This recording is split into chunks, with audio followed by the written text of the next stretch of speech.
Et à 9h, quasiment moins le quart, un petit hommage à Marilyn, vous allez comprendre pourquoi.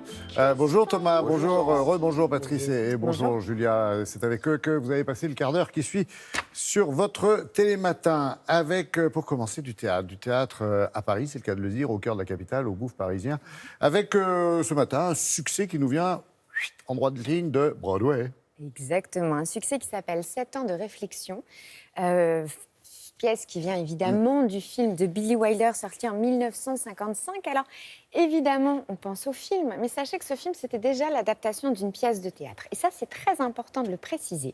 Parce qu'à l'époque, le théâtre, on écrit et on représente ce qu'on veut, ce qui n'est pas du tout le cas au cinéma. Et quand on découvre la pièce aujourd'hui, eh bien, on se rend compte que le texte n'est pas tout à fait le même. Il est plus cru, plus franc, plus direct, parce qu'à l'époque, le cinéma, il est soumis à la censure par le code ACE et qu'on ne peut pas du tout rire de l'adultère, alors qu'on est d'accord, c'est quand même le sujet principal du film. Et dans le film, il y avait Marilyn Monroe. Et dans le film, il y avait Marilyn Monroe. Est-ce que c'est là où il y a la fameuse scène de la jupe sur cette bouche de métro soulevée, évidemment. Pas commode à faire au théâtre, ça. Pas commode à faire au théâtre. C'est le et souffleur. vous avez vu, ils y parviennent allègrement. Nous avons rencontré les deux acteurs principaux de cette pièce, Guillaume de Tonquédec et Alice Dufour. Ils nous expliquent tout ça.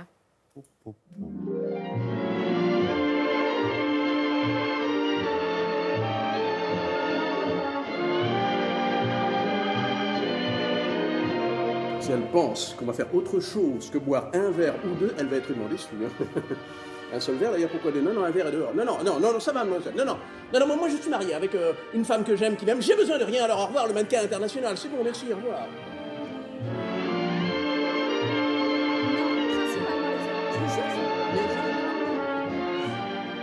Oh, vous avez un enfant aussi? Oui, mais il est tout petit, ça compte pas.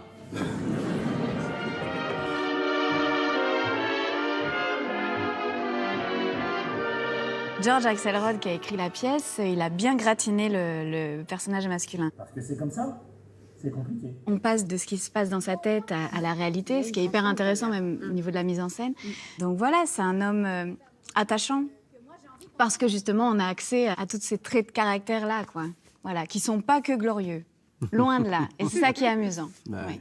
J'ai attendu 25 ans pour avoir mon appartement, pour être libre.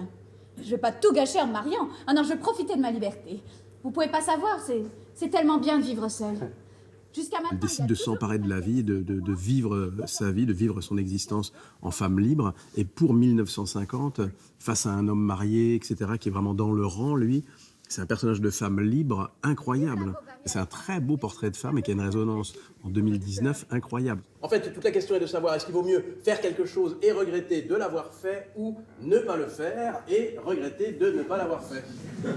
D'ailleurs, ce qui est intéressant, je trouve, dans la pièce, c'est que au début, il a juste envie de lui sauter dessus. Et puis, dans la pièce, et finalement, c'est au moment où il fait un pas en arrière et que il se dévoile un peu avec juste sa gentillesse et sa douceur et que elle décide. Finalement, c'est elle qui décide qu'ils vont avoir cette nuit ensemble. Et dans ce sens-là, ça appuie quand même le côté très libre de ce personnage féminin. Et pour l'époque, hyper avant-gardiste, quoi. C'était l'Amérique puritaine. On pouvait raconter ça au théâtre, mais pas au cinéma. C'est d'ailleurs très intéressant. Et donc, dans le film, il ne consomme pas. Il se tourne autour pendant toute l'histoire, mais il ne consomme pas. Contrairement à la pièce. C'est pour ça que Billy Wilder était furieux. Il le dit dans ses mémoires. Il a dit « Je me suis fait avoir ». main dans la main et la tête haute. Évidemment, Marilyn, c'est une référence. J'essaye au maximum d'être élégante et de respecter ça. Et on est aidé vachement par les costumes et le make-up et tout ça. Mais voilà, s'accrocher à la situation, qu'est-ce qui se passe dans sa tête à ce moment-là, qu'est-ce qu'elle a vécu avant, qu'est-ce qui se passe entre eux. Merci beaucoup. Mais merci à vous. On est tous intimidés, on est là. Non, mais... Ça, on aura bien fait encore 3-4 heures, là. Ouais, oui, c'est super. Mais quand il dit qu'il peut en parler des heures... Et voilà, c'est pour ça que vous avez le droit, Julia, de dire les acteurs principaux, oui, parce que, ici précisément, le féminin l'emporte sur le masculin. On aimerait que ce soit tout le temps le cas, malheureusement. En tout cas, les acteurs principaux sont formidables. Je précise que les seconds rôles sont extrêmement justes également et aussi très présents sur scène. La pièce, elle respecte toutes les digressions du film. Donc on est complètement, grâce à la mise en scène, dans l'imaginaire de ce célibataire juste pour une semaine qui s'imagine des désirs fous, qui s'imagine en tombeur. Et c'est très, très bien repris dans la mise en scène de la pièce. À voir. Merci beaucoup. Merci, Julia.